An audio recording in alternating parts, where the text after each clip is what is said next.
¿Sí? Ya, ya. Bueno, ya hemos hablado harto de la vigilancia, de infecciones, dijimos que nosotros vamos a ver al paciente, entonces es activa, no es pasiva, ¿no es cierto? Pero también, ¿no es cierto?, de la vigilancia yo tengo que sacar resultados. A mí no me sirve mucho solamente ir a vigilar y no tener resultados, ¿ya? Y no tomar decisiones tampoco con esos resultados, si los resultados son para analizarlo, para interpretarlo y para tomar decisiones, ¿ya? Entonces, lo primero, unidad de cuidado intensivo. ¿Qué y cómo se vigila en la UCI? ¿A qué voy a ir a mirar? ¿Ya? ¿Qué voy a mirar? Este es del Barroluco, chiquillos, porque ustedes saben que todavía me consigo por ahí las cosas. Que yo creo que es similar a la mayoría de las UCI, ¿ya? Donde yo tengo la unidad del paciente, acá están separadas, hay lugares que no están separados, donde tengo mi ventilador, donde tengo mi ambú estéril, ¿no es cierto?, que es del paciente, donde tengo mi cantidad de bomba y tengo un paciente, ¿no es cierto?, que está con lo más probable con catéter, con línea, con sonda Foley, ¿no es cierto?, que tiene su unidad y que, ¿no es cierto?, tengo que revisar varias cositas como para ver cómo voy a mirar a este paciente y qué es lo que voy a buscar. Acuérdense que yo voy a buscar la infección, ¿ya? La vigilancia epidemiológica, según la Organización Mundial de la Salud, es una práctica de recogida de datos, de analizar, de interpretar. Y también tenemos que difundir los datos. Por eso les preguntaba mucho. Y qué bueno que les hagan estas reuniones, a lo mejor no es a todos, donde yo evalúe cómo están, ¿no es cierto?, los datos y, ¿no es cierto?, cómo los comparo, cómo me comparo desde mi servicio a otro servicio o a nivel nacional, ¿ya? Entonces hay que tomar decisiones con respecto a esto. ¿Cuál es el objetivo? Que nos permite conocer cómo están las cosas, la morbilidad, la mortalidad, la etiología, los factores de riesgo. Detecto brotes epidemiológicos en forma precoz. Si usted está de alguna forma vigilando, yo sé que, por ejemplo, en la UCI del hospital XX, normalmente tengo como 3 neumonias o sea, ventilación mecánica, pero ahora tengo 5. Ya, me llama la atención. O a lo mejor yo tengo 3 neumonias y siempre son con estáfilo, pero ahora son con acineto o son con Klebsiella.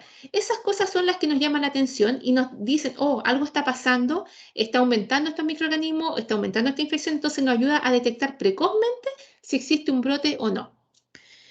Aporta información para las medidas de prevención y control, como para la investigación. El vigilar siempre, siempre de alguna manera, permite mirar otros aspectos. Uno va a ver al paciente, pero mira todo, mira lo que se está haciendo, mira cómo se está dejando la basura, mira, ¿no es cierto?, cómo la están lateralizando a este paciente, cómo están preparando el medicamento. Entonces, hace una visión completa. Entonces, de alguna forma también nos permite identificar falencias, ¿ya?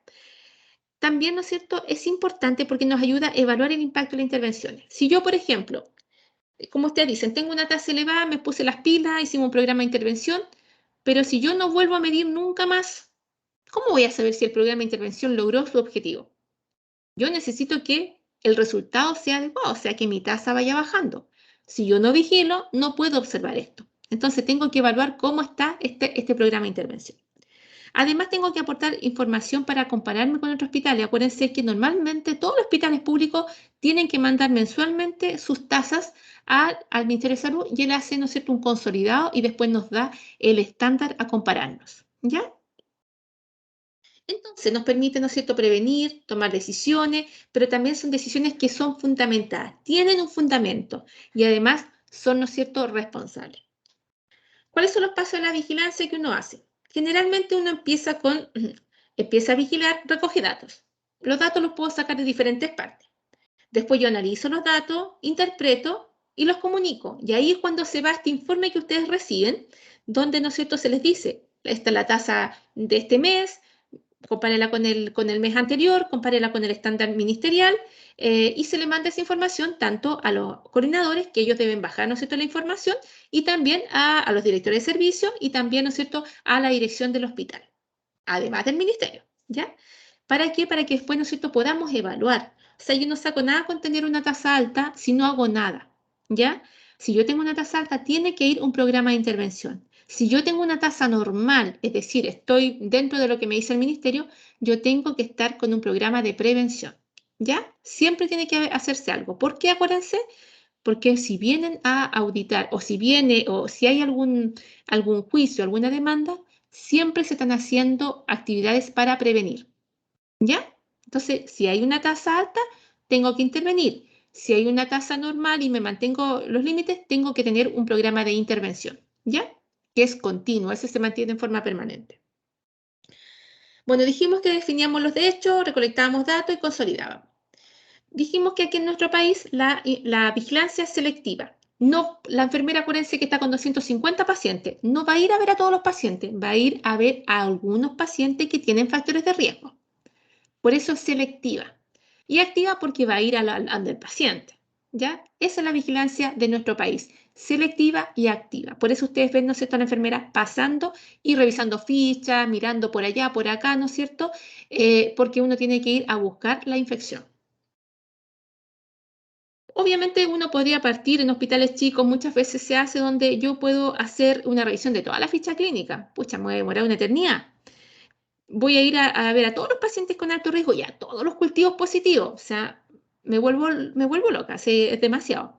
Pero cuando uno logra identificar a aquellos pacientes, ¿no es cierto?, que tienen factor de riesgo y cómo me voy a orientar a esos pacientes, va a ser a través de los cultivos positivos. Pero el cultivo positivo en un contexto, ¿ya? Notificación de servicios, ¿no es cierto? Y cultivos positivos. A veces el servicio mismo notifica y también nosotros dice, oye, tenemos un aumento, ellos mismos también se dan cuenta. Y los pacientes de alto riesgo y también el consumo de medicamentos, de antibióticos, nos va a decir que algo está pasando. Si yo veo o farmacia avisa de que, oye, ha aumentado mucho el consumo de vancomicina, hay que mirar, po. No es normal. Entonces, esos son los detalles que uno tiene que revisar. Generalmente uno se coordina mucho con lo que es microbiología y ellos nosotros dan los informes de los cultivos. Yo lo que hacía, por ejemplo, es miraba el urocultivo, lo miraba en computador. Si tenía sedimento, miraba al tiro el sedimento. Si el sedimento no está inflamatorio, ¿será un nadadito? Después iba a mirar al paciente. No está con folate, descartado. Así. Entonces uno va descartando, tiene herramientas como para ir haciéndolo, ¿ya? O me llega el hemocultivo al tiro de catéter y al tiro revisar si tenía los periféricos, cuánto era el tiempo diferencial. Si ya no lo tenía, descartado. Entonces así uno evita ir a mirar a todos los pacientes. Uno hace como una filtración. ¿Cuáles son los indicadores que yo les contaba que uno busca también? Son indicadores de proceso, estructura y resultado. Estructura, igual uno va a mirar. Por ejemplo, una estructura que estén las normas disponibles para todo el personal. Es una estructura y yo lo puedo ir a mirar, ¿cierto? ¿Cómo lo miro? Reviso el computador, voy a todos los servicios, reviso el computador y está la normativa ahí. Está. Eso es estructura. No cambia. eh, Generalmente no varía mayormente, puede estar muy estable, ¿no es cierto? Pero no me va a garantizar que esté adecuado. Por ejemplo, si yo voy a mirar estructura y digo, ah, ya, que antiguamente se hacía harto, pero ahora ya como con la construcción nueva no se hace. ¿Cuántos baños hay por paciente? No sé, una cosa así. Eso no va a cambiar, ¿no es cierto? Pero eso me va a decir que los pacientes que comparten baño no se infecten con Clostridium. No garantiza la calidad. Solamente voy a mirar, no sé, voy a mirar que estén con fecha. Yo tengo mi norma, digo, ah, está con fecha, no sé, o todos los pacientes están con ambú, estéril. ¿Me va a mejorar la calidad si yo no sé actuar y no sé poner un ambú? No sé, esas son las cosas que uno mide como de estructura, ¿ya? Los indicadores de proceso es el cómo. ¿Cómo voy a otorgar esa atención? Por ejemplo, revisemos los 5 momentos. Ya, ustedes me dicen. No, mejor por ejemplo aseo genital. Ya. Yo reviso, hago mi pauta, ¿no es cierto? Digo ya, todos estos aseos genitales están cumpliendo con un 100%, ¿ya? Pero yo hago mi comparación, hago mi indicador, por ejemplo, ya. Número de pautas supervisadas con un porcentaje de cumplimiento menor partido por el número de pautas realizadas. Ese es un procedimiento, porque estoy viendo todo un procedimiento. Pero ese procedimiento, si no está bien hecho, me va a llegar un resultado. Entonces, por eso uno dice que miden todos los pasos de un proceso, pero están siempre vinculados a un resultado. Por ejemplo, si yo tengo un cumplimiento de un 100% de todas mis pautas de supervisión, de todos los procesos que yo estoy... ¿Por qué mi tasa está alta? Tienen que estar asociados. No me está diciendo mucho. A lo mejor yo tengo un cumplimiento de un 100%, no sé, de todos los parámetros que yo mido en la instalación del catéter o de manipulación, pero la tasa de infecciones del catéter venoso central está súper alta. tienen que estar claras, o sea, no puede ser que una esté baja y la otra esté alta, que eso es lo que suele suceder. ¿Qué es lo que pasa muchas veces? Como conversamos, ¿quién aplica las pautas de supervisión? ¿Se aplican en los turnos de noche? ¿Cuándo es real? ¿Se aplican los fines de semana? ¿Me está dando una realidad real de lo que pasa en el servicio? ¿Cómo se aplican las pautas donde ustedes trabajan? Día hábil siempre, generalmente cuando hay movimiento, pero de noche nunca, o que lleguen los fines de semana, cuando la gente igual está más relajada, no, tampoco. Siempre día hábil, cuando uno sabe que está la vida dando vuelta, que está calidad dando vuelta, entonces igual uno está más consciente frente a los pasos que uno hace. Ya, eso no nos está dando una visión real, chiquillo. Entonces, ¿cuál es lo ideal? Es que esta supervisión se mantenga los fines de semana. A lo mejor dejar una encargada de supervisar en los turnos de noche también, porque la idea es uno tener esa visualización completa, ¿ya? No esperar solamente los días de 8 a 5, no solamente los de 8 a 5 se infectan los pacientes, sino que se rompen o se alteran, ¿no es cierto? No se hacen las cosas como corresponden las 24 horas, ¿ya? Entonces, eso también es importante y eso también es una conversación que quizá hay que tener. Pero lamentablemente, otro aspecto, otro que uno está tan colapsado muchas veces de trabajo que tampoco quiere supervisar, po, ¿no es cierto? Cuesta ese rol de supervisión, cuesta mucho. Porque tienes 3 pacientes a cargo, no sé, en la UCI, o tienes 5 el intermedio, o tienes, no sé, 2 salas en medicina. ¿A qué hora va a supervisar? Y eso es entendible también. Entonces, por eso hay que buscar muchas herramientas y buscar soluciones en conjunto. Ya, los indicadores de resultados son las tasas. O sea, yo medí todo el proceso y aquí voy a tener el resultado. Y son los indicadores más usados en lo que es infecciones. Y es lo que ustedes conocen, si se dan cuenta. No sé si a ustedes les llega, por ejemplo, el resultado del cumplimiento de las pautas de supervisión. ¿Les llega ese resultado? No sé cuánto se cumplen los aislamientos, por ejemplo, si se cumplen adecuadamente. ¿Les llegan esos resultados? Acá por lo No nos menos llegan sí, directamente. le No, llega ¿Ya? a la jefa de la urgencia en este caso. Y ¿Ya? ella les comunica a su grupo de enfermeros o a los TENS en general. ¿Ya? ¿Ya? Pero se comunica. Sí, se Y se toman comunica decisiones, y se toman decisiones con respecto a eso. porque en el tema nosotros, por ejemplo, a diferencia de la colega anterior que habló, a nosotros las pautas son de sorpresa. Ya, Se aplican las pautas de sorpresa. O sea, va un día de repente, uno se da vuelta y, oh, estaba la de calidad mirándome cómo me lavaba las manos, por ejemplo. ya, Y se le aplica hasta a los internos, de hecho, a los internos de medicina o a los internos de enfermería, a cualquiera, bueno, auxiliares, todo. Y bueno, los fines de semana, cuando, por ejemplo, como las de calidad no están, claro, ahí nos hacemos cargo los que estemos de turno, pero generalmente como nosotros en la urgencia trabajamos, damos rotando por los sectores, por ejemplo, medicina, cirugía, pediatría, siempre hay una que queda a cargo y la cubre la otra. Así nos organizamos para que pueda salir una a aplicar las pautas, porque son ya, distintas pautas que se aplican.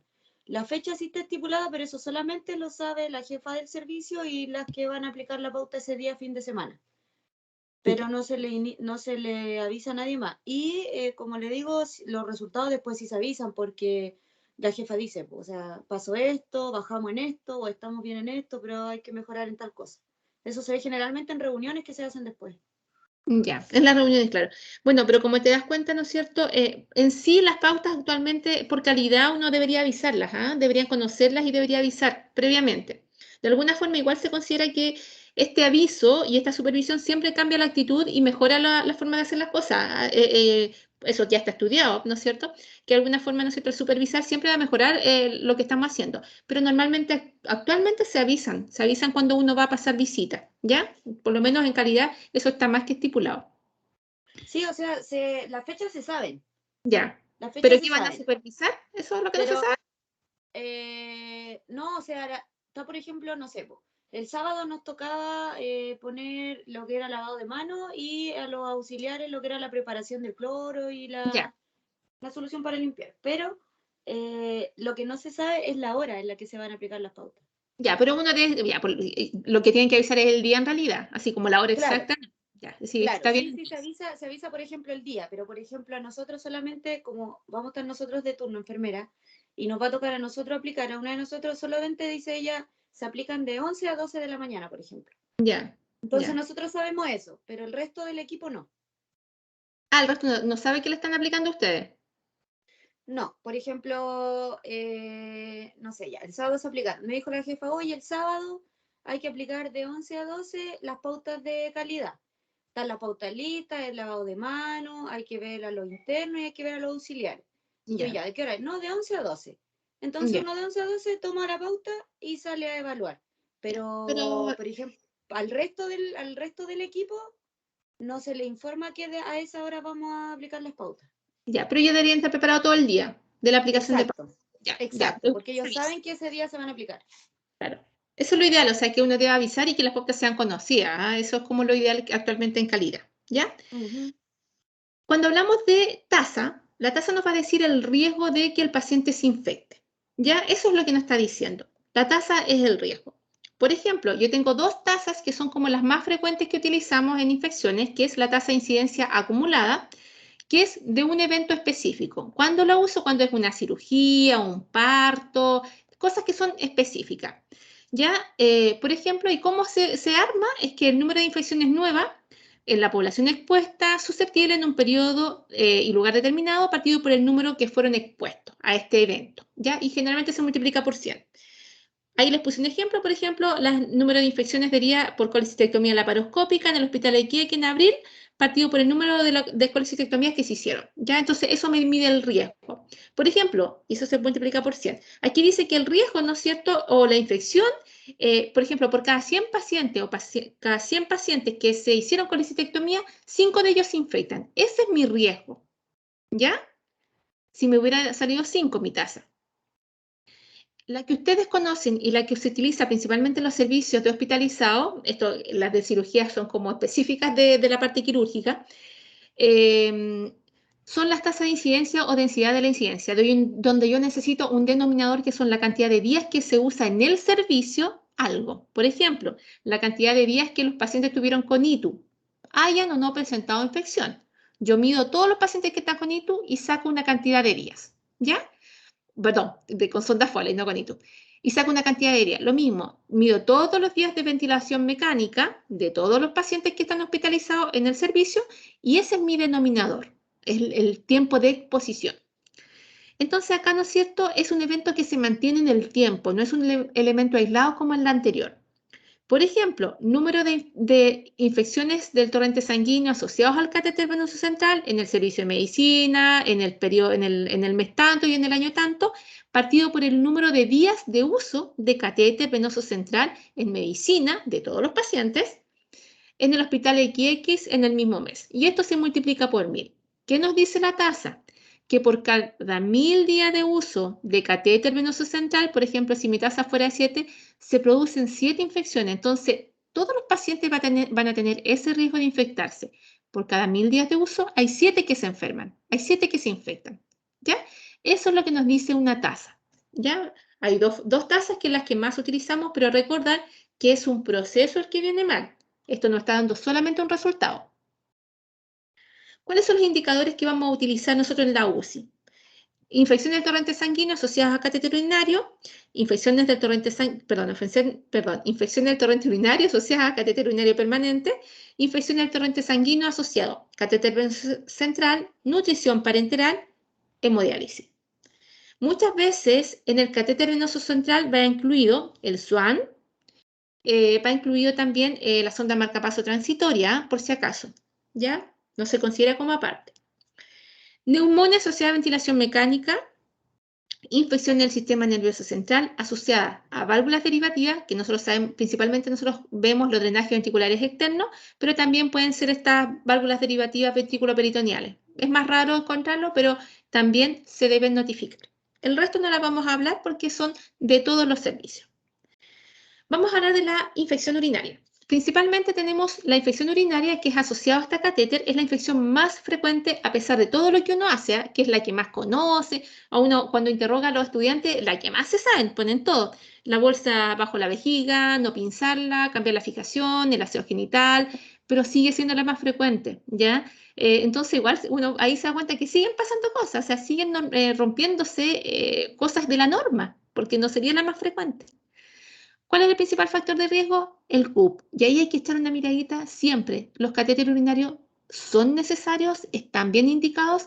En la UCI generalmente uno habla de un catéter urinario que es para medición de diuresis horaria, que esa es una indicación. Pero cuando un paciente va a cirugía, por ejemplo, ¿tendrá que tener la sonda Foley 3 días después? Si ya el efecto de la anestesia salió, no sé, o si está con una úlcera sacra, ¿tendrá que tener una Foley? ¿No mejor será tener, ¿no es cierto?, estos recolectores Penial, ¿no es cierto?, recolectores que no requieren una invasión. Entonces ahí también es súper importante que uno debería revisar. ¿Qué es lo que uno hace generalmente? Acuérdense que en los hospitales uno tiene criterios de indicación y de retiro, ¿ya? De todos los invasivos.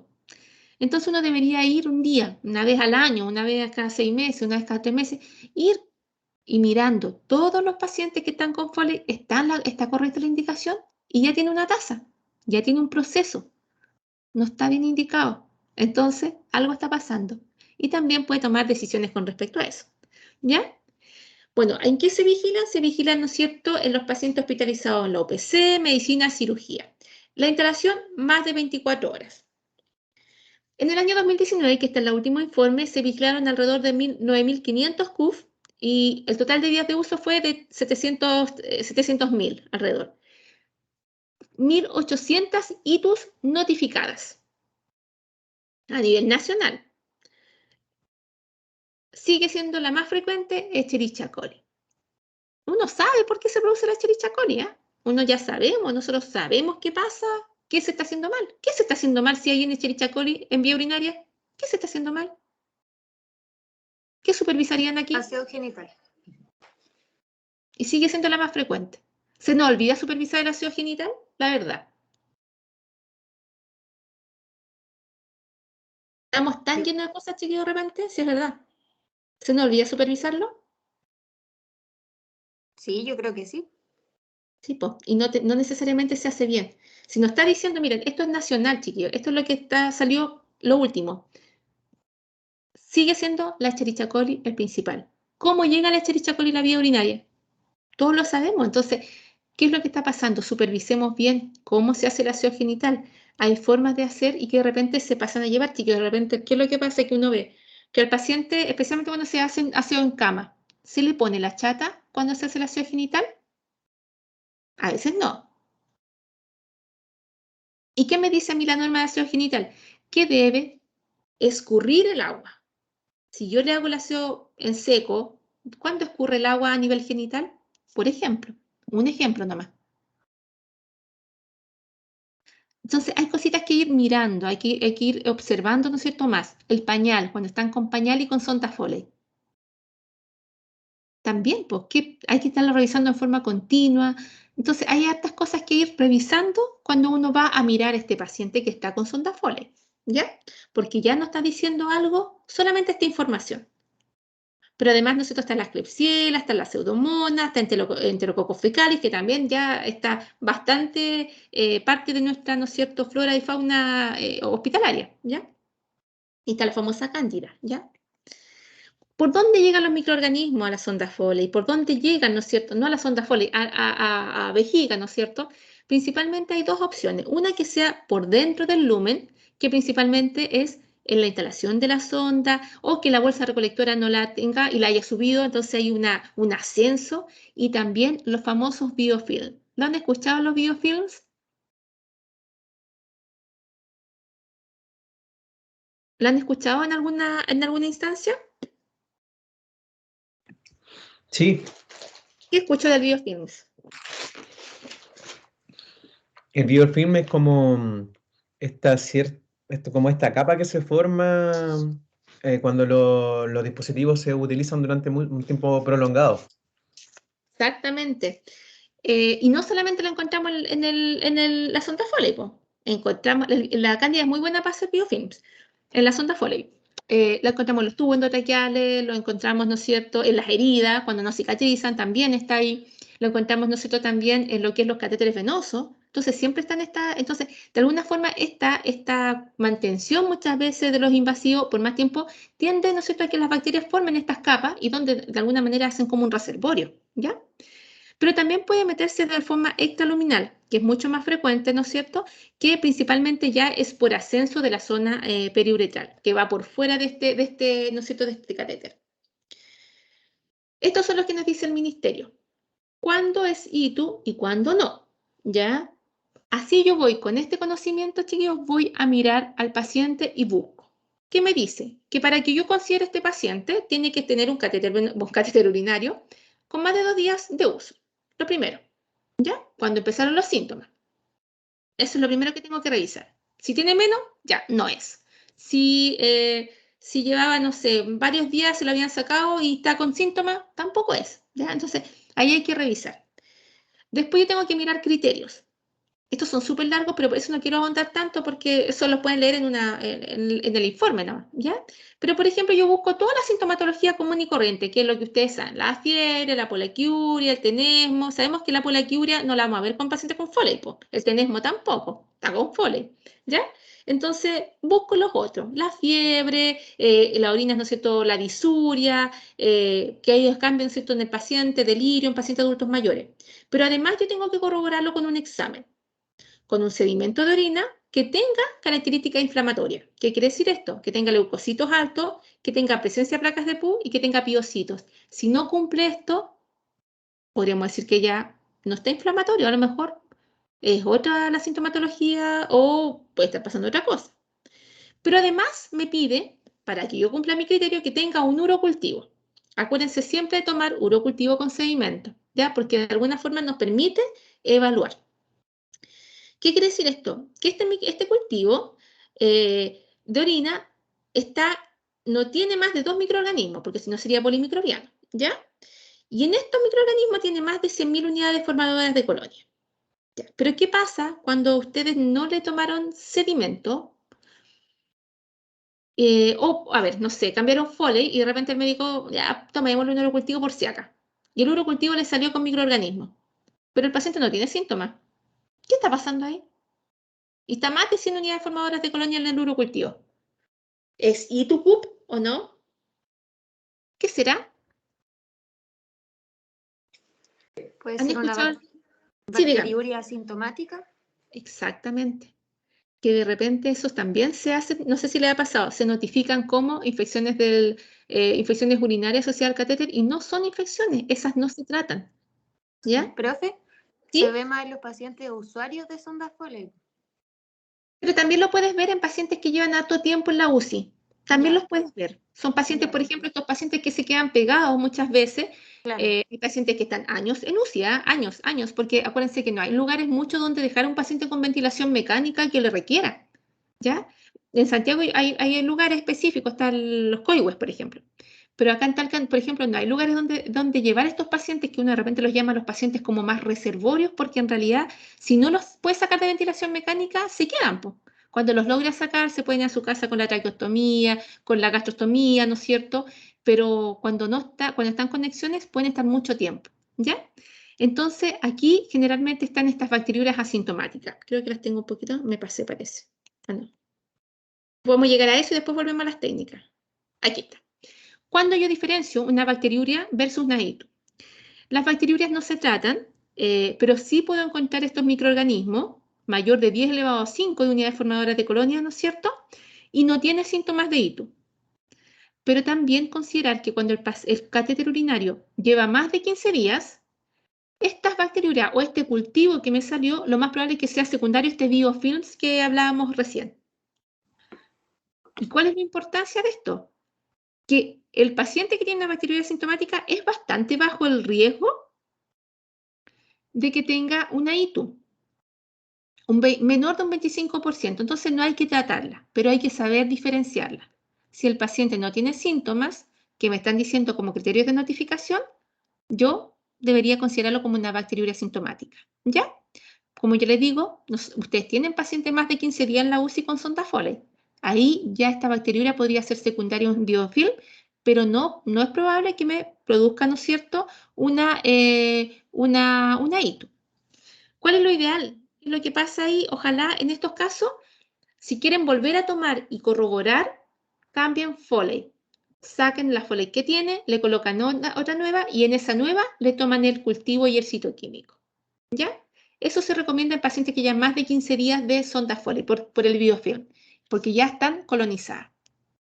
¿Dudas con respecto a eso? ¿O se hace así como lo estamos planteando?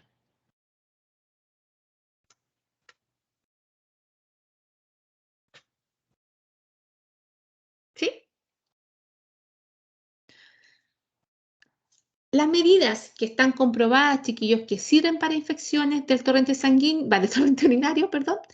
Uno es insertar los catéteres solo en indicaciones. ¿Cómo yo lo corroboro? Verificando, ¿no es cierto?, los criterios, haciendo prevalencia, revisando que estén indicados y que corresponde a la indicación. Evitar el uso de catéteres urinarios en pacientes con residentes de hogares, ¿ya? Para tratar incontinencia. Usar catéteres urinarios en pacientes operados solo cuando sea necesario. Y si lo usó, dentro de las primeras 24 horas, retirarlo, excepto que esté indicado. ¿Quién tiene que insertar los catéteres? Los personal capacitados. Deben corroborar. O sea, nosotros podemos instalarlo, y no deberíamos soltar esa técnica. En entorno hospitalario, ¿no es cierto?, la idea es hacerlo en un lugar en sitio adecuado, con técnica séptica y estéril, que incluye todo lo que nosotros sabemos. Y siempre estar supervisando el cumplimiento de esta técnica, tanto en inserción como en manipulación. Técnicas de mantención. Esto lo conocen. La idea, ¿no es cierto?, es que no haya interrupciones, no se desconecte, no hay un reemplazo a plazo establecido. Y también, ¿no es cierto?, existen algunos sistemas que también de alguna manera no están diciendo que se pueden utilizar, que son sistemas que vienen listos, con las uniones del tubo de catéter preconectadas y selladas. Mantener el catéter, ¿no es cierto?, libre de acodaduras, que eso lo sabemos, y se sigue diciendo, chiquillos, a pesar de que uno sabe que el urocultivo muchas veces nos le va a salir si uno no pinza la sonda. Igual la indicación dice que es no pinzar, ¿ya? Y vaciar la bolsa recolectora lo más, ¿no es cierto?, frecuente posible, cada 3 cuartos, y evitar salpicadura. Y precaución estándar en todas, ¿no es cierto?, la manipulación del catéter. Tampoco deberíamos utilizar antisépticos o antimicrobianos en el sitio del cateterismo. Ni con antisépticos, tampoco, ni antimicrobianos ni antisépticos. Y a menos que se anticipe una obstrucción, la idea es que tampoco se irrigue la vejiga. ¿Cómo se toman los exámenes? Lo más aséptico posible. Generalmente, actualmente los recolectores traen un lugar donde se puede obtener, ¿no es cierto?, una muestra que muchas veces se asocia cuando uno mide la presión intraabdominal, que es como el mismo lugar. Y si necesitamos grandes volúmenes, debe ser de la bolsa de drenaje.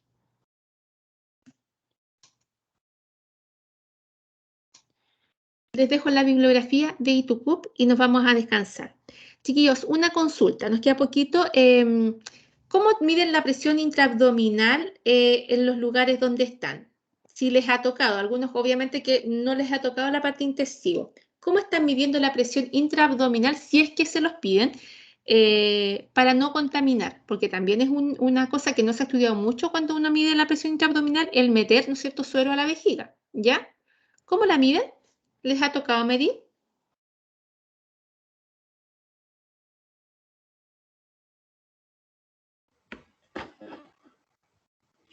Nosotros en San Fernando hemos medido pocas veces, pero las veces que las he hecho, la verdad es que nosotros colocamos un transductor adosado como bueno, hay algunas que tienen como la conexión para colocar la vía venosa dentro de la válvula y sacarla y dejarla ahí como puesta, pero hay otras veces que uno pincha la goma y queda ahí midiendo infinitamente la presión abdominal. Pero cuando ya no la necesitamos, como que la clampeamos, no sigue pasando como suerito a la vejiga en realidad. Ya. Porque ahora actualmente hay unos recolectores que tienen listo para instalar, por eso les preguntaba. No, nosotros creo que ya. he visto como 1 o 2, pero las otras veces hemos tenido que pintar nosotros ahí con técnica lo más aséptica posible, pero en verdad no. Sí. Ya. Vino artesanal. Ya. ¿Y cómo lo hacen acá en Talca? ¿O en Rancagua? ¿Usted es de Rancagua? No, me dijo que era de Rengo recién, ¿no es cierto? ¿O de San Fernando? San Fernando. ¿De Rengo? ¿Cómo lo harán? ¿Han medido presión abdominal? Sí, la verdad es ¿Cintia? que también es bien artesanal en Rengo. Hay que Ya. pensarlo con una vía venosa y tratar de mantener lo más circuito cerrado y todo, pero es como artesanal. La verdad. Ya, entonces ahí hay que tener un cuidado que nosotros no nos están diciendo en las normas, ¿ah? Pero eso también lo tienen que incorporar. La Cintia iba a hablar. Sí, Linares igual, el mismo sistema artesanal. Ya. Talca también es Está bien, tan artesanal. artesanal y yo pensé que acá lo están haciendo de otra forma. ¿Pero se pide mucho o no? ¿O ya no se pide mucho? Poco, Ya, poco. ya. Ya, pero otro aspecto que no podemos dejar de evaluar, chiquillos, porque son cosas que no se hacen muy frecuentes, pero si se hacen, hay que tener todas las salvedades. Ya, chiquillos, nos vamos a descansar, ¿les parece 20 minutos? Y vamos a terminar luego, ¿ya? 12:20, 12:40. Ok. Nos vemos. Ya nos vemos.